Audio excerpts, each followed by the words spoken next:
Welcome to the Infinite Podcast. My name is Carlos Andres Ruiz, and this is another week of spiritual performance.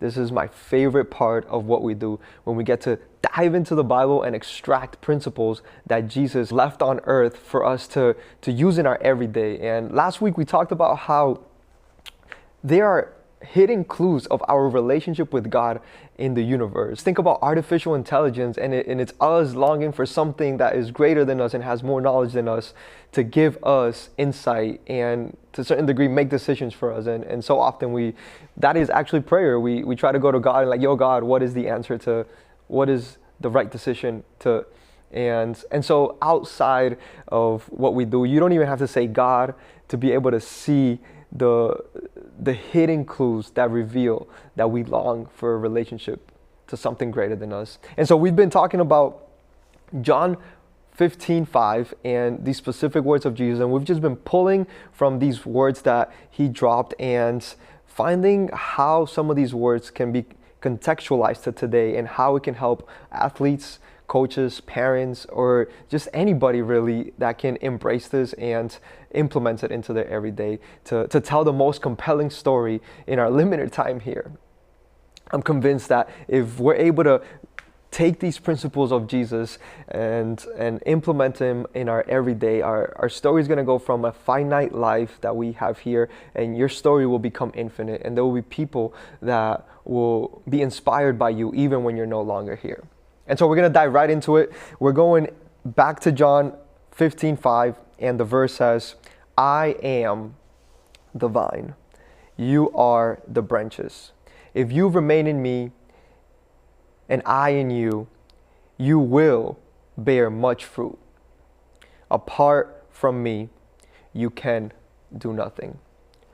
God, thank you so much for the words of Jesus that are still echoing thousands and thousands of years after they were said. Reveal to us how these words can be interpreted today in 2026. Speak to us, God. In your name we pray. Amen.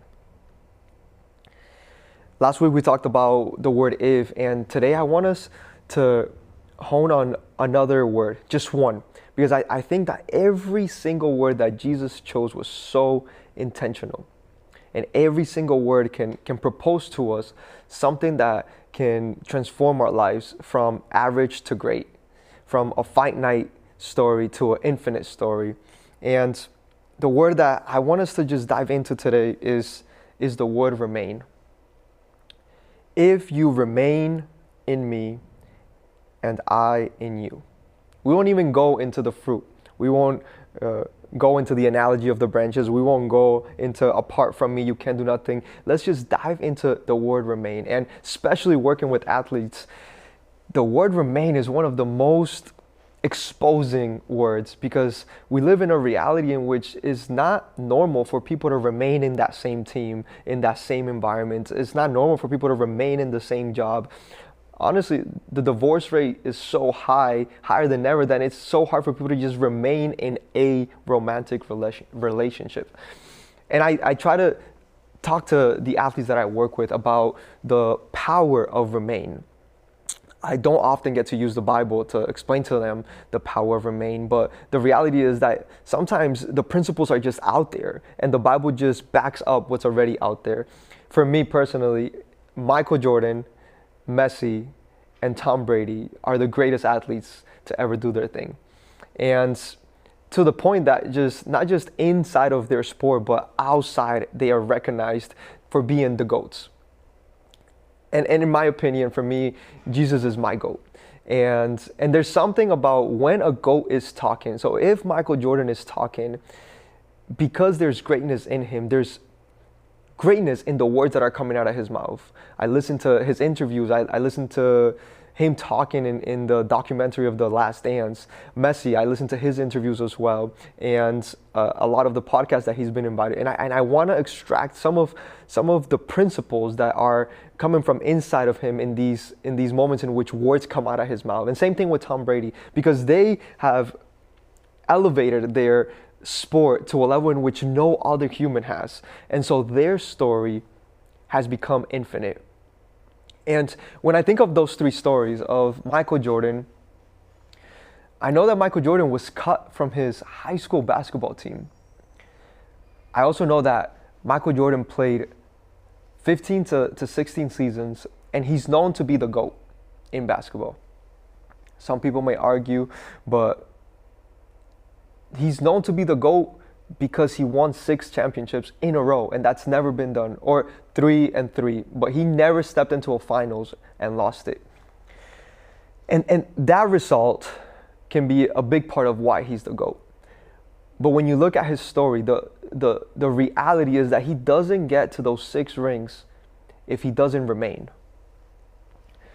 If after he was cut from his high school team, he no longer remained in basketball, we would not have had a Michael Jordan. We would not have enjoyed the years of Michael Jordan and the Chicago Bulls taking the sport to a whole other level.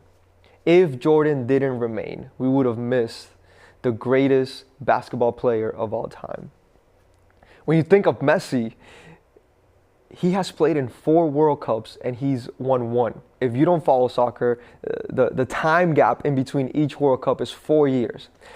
And Messi won his first and only World Cup this past World Cup, which was his 4th, which meant that for 16 years, he has been chasing this thing.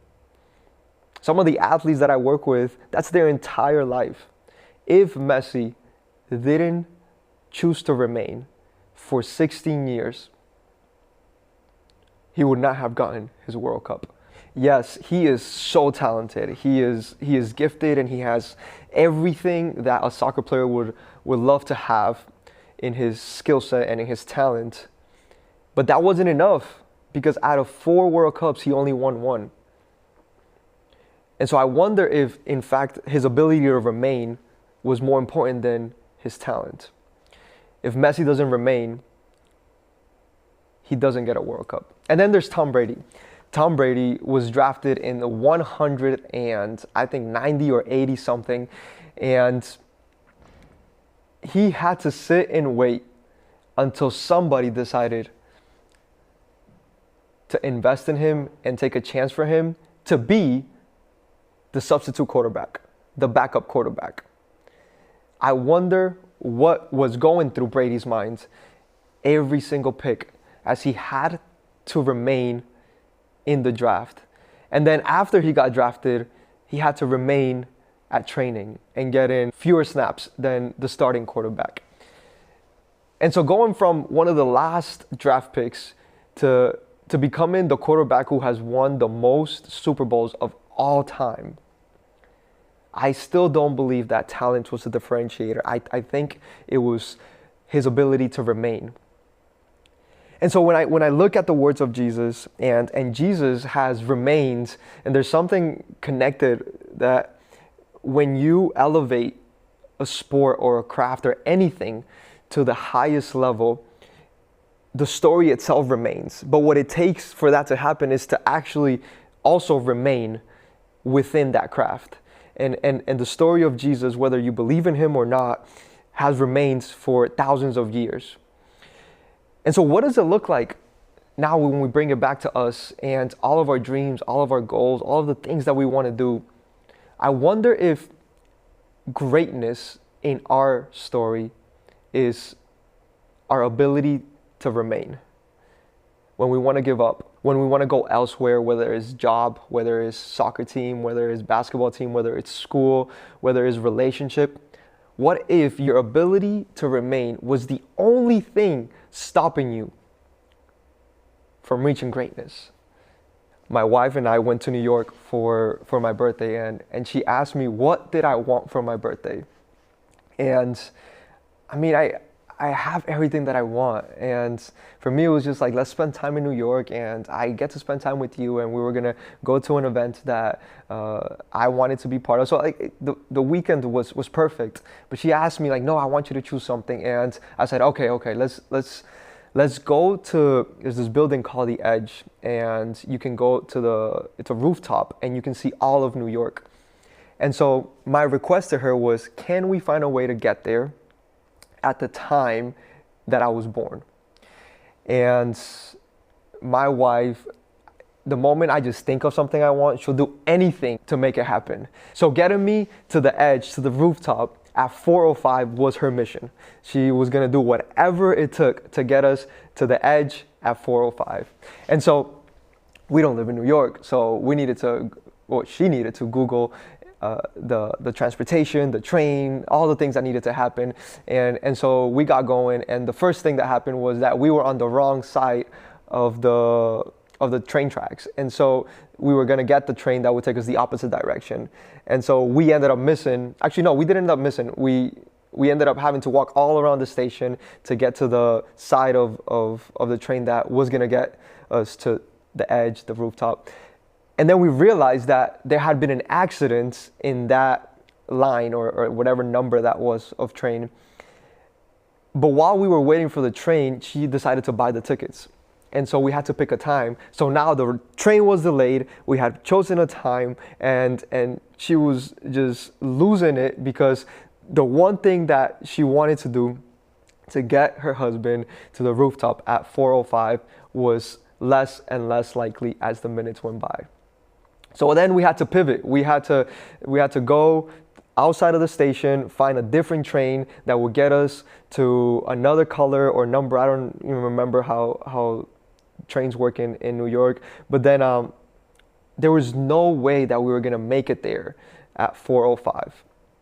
And I know that although she wanted us to still get there, I know that she was disappointed because she couldn't get us there at the time that I was born. And so we remained. We remained in the journey. We got the other train. We walked the extra mile that we had to walk. We went into the building and we went up to the rooftop. And at 4:05, and this was on our way, my mom texted me, and she texted me saying happy birthday. And she always does this at 4:05 because, man, she was the one who gave birth to me at that time. So she wants to make sure that she says happy birthday at the right time. And then what came to my mind was, wait, I was born in Colombia. So is it possible that there's a time difference? And so I text my mom like, hey mom, like what time is it in Colombia right now? And does that mean that like your birthday text is actually earlier than it should be?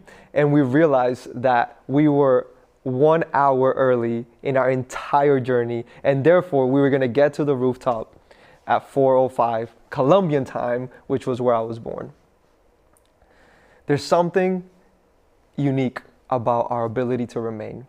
And I tell that story because we couldn't control time, we couldn't control the different time zones, but what we could control was remaining. And this worked in our favor in that moment, but I'm convinced that when we remain, everything around us works in our favor, because the ability to remain is the actual prayer, you telling God and everything outside of you how much you want this.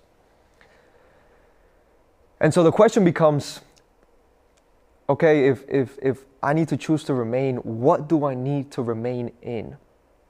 Yes, probably your career, your job, your soccer team. Those are all different areas in which you can remain. But I think that there's a specific call to what we should remain in. That's also in the Bible. And we talked about it last week, but I want to bring it back up in Galatians 5:22 and 23. And it says, but the Holy Spirit produces this kind of fruit in our lives: love, joy, peace, patience, kindness, goodness, faithfulness, gentleness, and self-control. There is no law against these things. And so if maybe we're wondering what we should remain in, what if remaining just meant, can we at all costs find a way to remain in these? And maybe it's difficult to remain in all of these. I'm convinced that my wife wasn't able to remain in all of these, but I know that she was determined to be remaining inside of her faithfulness to get us there. I know that she had to deal with patience, and maybe inside of her she was annoyed, but she transmitted peace. She wasn't yelling, she wasn't annoyed with me, and She was able to execute self-control, and she was able to remain in so many of these. And something about remaining in these, I feel, actually becomes us becoming a reflection of God everywhere that we go and all that we want to do. What if we just chose to remain in love, joy, peace, patience, kindness, goodness, faithfulness, gentleness, and self-control? Man, Jesus was onto something, and I'm convinced that that's why he is the GOAT. I think we should remain in these elements, and so that perhaps answers the question of what should I remain in? But I also think that there's a question that we need to answer is, who do I remain in? And I think that is what Jesus is saying in this verse, that it's both. When you remain in him, you're also remaining in all of these elements, but there's something about intentionally remaining in him. There's something about, if you're an athlete and you get to spend time with Michael Jordan, spending time with him, remaining in interactions with him, remaining in questions with him, will elevate your ability to play basketball. Same thing if you spend time with Messi and you remain in a conversation and you remain at training. Let's say you get to train with Messi and you get to remain in training with Messi for a whole year. Wouldn't that make you a significantly better soccer player or a football player if you get to remain in conversations and training sessions with Brady? My challenge to you is, what if you just decided to remain 5 minutes a day with Jesus? 5 minutes a day for 365 days. Wouldn't that completely change your ability to problem solve, your ability to think, your ability to react? For me, Jesus is the GOAT, and I urge you to start with 5 minutes. And eventually, I'm convinced that you'll get lost and you'll end up, if Messi told you that you could spend 5 minutes with him and he let you spend 2 hours, I'm convinced that you wouldn't pass up that option. I love these spiritual development sessions that we get to dive into the Bible, hear the words of Jesus, and how we can implement these principles into our everyday. My challenge this week is, can we remain? And can we take 5 minutes and remain in time with Jesus?